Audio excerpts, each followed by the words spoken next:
hang on in that corner. In fact, he comes under pressure from Canet then. Canet coming through, who also has good pace this weekend. It's going to be Sam Lowe's in second. I thought he was about to attack Fernandez through there, but not to be on this occasion. Fernandez leads from Sam Lowe's in second place. Here's Marco Bezzecchi from 8th on the grid, and he's already up to 3rd. What a start for the Italian. Surely he's got to go wide. He does. Aaron Canet back through. A good start from him, and up into 3rd place. Remy, the big loser in that approach towards turn 4. So Remy thought about making that overtake on Sam Lowe's into turn 2. Then he's got beat up and shuffled all the way back. And look at the gap between Sam and Aaron Canet. That's already breaking away in the front. Yeah, Sam thought about going through there, didn't he, on Raul Fernandez, and he may well be in front. He did. And Raul Fernandez was trying everything to stay in front of Sam Lowe's on the brakes, and he is going to come straight back out the bridge as they come through Tremonto for the first time. He is going to run it wide. Surely Sam has the drive out of here now, and Sam Lowe's takes lead in the San Marino Grand Prix. Like a home race for him. He lives just up on the rock of San Marino, about 20 minutes away. And Sam looks more controlled of the two. It looks like Raul's working hard here in this lap, really trying to stay at the head of the field, but Sam was able to pull it back, make that cut back, and you can see Raul's attacking through those fast running corners. Marco Bezzecchi means business early on. He really is pushing hard to get through on Aaron Canet, but it's Lowe's leading the way. Don't forget, Sam Lowe's led in Aragon, and Raul Fernandez came into it, went past, and then was able to pull away. This race has a long, long way to go, but after lap 1 in the San Marino Grand Prix, it's Sam Lowe's leading from Raul Fernandez in second place. Aaron Canet is in third. The championship leader, Remy Gardner, crosses the line in 6th. Xavi Vierge is another one who has pace this weekend, and he's going to attack Bezzecchi now and goes up to 4th spot. That was a good move around the outside of turn 1, set up the cutback as you see that machine shattering underneath Xavi Vierge at turn 3. But what's happened to Jake Dixon? He's dropped back to penultimate in this race, 20th on the grid. There was all sorts of shenanigans on that first lap, but he's got caught up in something and dropped to the back of the field, just Ben Sneijder behind him. Difficult first lap there for Jake Dixon. We didn't see what happened, but the man who needs to get through is Remy Gardner. He can't afford to be giving away points to Raul Fernandez at this stage. He's going to attack Marco Bezzecchi immediately here into La Quercia, and he pulls that one off. They haven't had consistent conditions throughout the weekend. Even now, track temperatures aren't even 30 degrees. Well, they were more than that in practice yesterday morning. So they are riding into the unknown here as Bezzecchi returns the favour to Remy Gardner through Tremonto. Augusto Fernandez is the disappointment for me, Michael. On the front row, I thought he had the pace, but there in 7th, it's just going to be a bit like Aragon, where he had to pass so many people just to get on the podium. Yeah, finally getting that front row start. I thought it would make a difference. Sam went protective. He got a good jump, drifted a little bit to the right and was protecting that inside line, but Augusto then got beat up in that run through turn 1 and 2. So yeah, once again this weekend he's got all the work to do from 7th, but he does manage to push on towards the later part of the race and get some towards those podium spots. We ride on board with Aaron Canet, had the mother of all saves yesterday, actually in this first section of track, and managed to stay on 10 out of 10 from us for that one.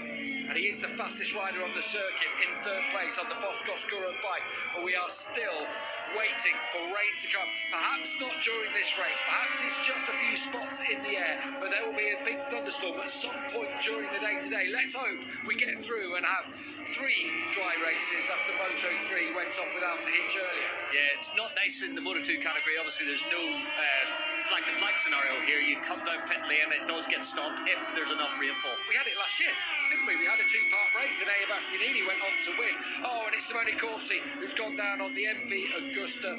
The Roman, unfortunately, is trudging away, and that's the end of a home race for Simone Corsi. He has a look at his hand, but he's okay. A strong, sturdy lad is Simone Corsi. He's crashed out at turn 4 as Remy Gardner comes back at Marco Bezzecchi. Bezzecchi will probably get a better run onto the back straight here.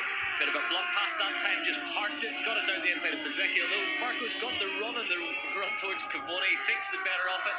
We heard from the onboard shot, they're almost full gas through here at the tracks as well. I was thinking that on the last time you heard the limiter, but I thought it was going to be one of those where they hold it on for longer. No, properly went for it. Yeah, the actual 765 engine around here, just the right amount of power to attack Cavoni. I know Sam Lowe's does just go for it, just roll flat through there. Because he's made up time through that. Of course, Sam Lowe's does that. That's Sam through and through, isn't it? But he does. And yesterday, that was the part of the track, actually. He was making up on the rest. And I think when you're battling Raul Fernandez here, it's in that section where he is going to be feeling it more. The breaking down into 14. Yeah, this is a physical track on that right arm. There's a lot of approach. Turn 1. Also here, turn 4, as you go down into that little bit of a dip, you're loading a lot onto that hand.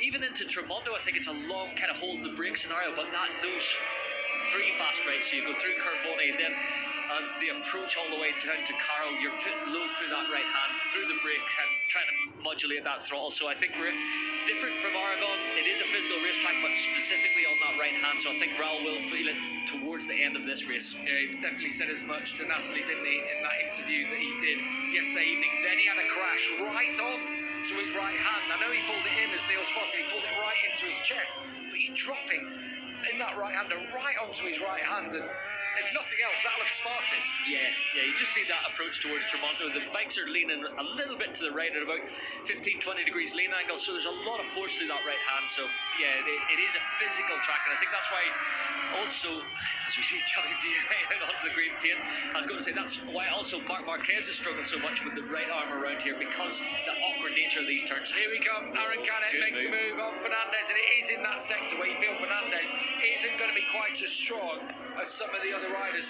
Marc Marquez, like Fernandez said, compared to Aragon, I'm not going to be as strong here simply because of the nature of this track. So Canet through on Fernandez. That will only help Sam Lowe's when they come across the line. The gap is half a second back to the 2 Spanish riders. Well, it's 3 now with Xavi Vierge there in 4th place. And Marco Bezzecchi has dropped back behind Remy Gardner again. Aaron Canet sets the fastest lap of the race that time around. I had a feeling about Aaron when I watched him in practice, and I do think the Boscos Giro chassis around this racetrack could lend itself, as we see on the brakes on the approach there. It looked like Raul Fernandez was going to try and slide back up the inside of Aaron Canet. Even though Sam crossed the line with a half-second advantage, when you see the onboard camera, it's not a lot. You have that accordion effect in the braking zone. Then as Sam accelerates up, he stretches out. But Aaron Canet's trying his best to get across onto Sam Lowe's rear wheel. There's Augusto Fernandez and Marco Bezzecchi. You know, before the race, if you'd have asked me, you said, who are your picks for the race?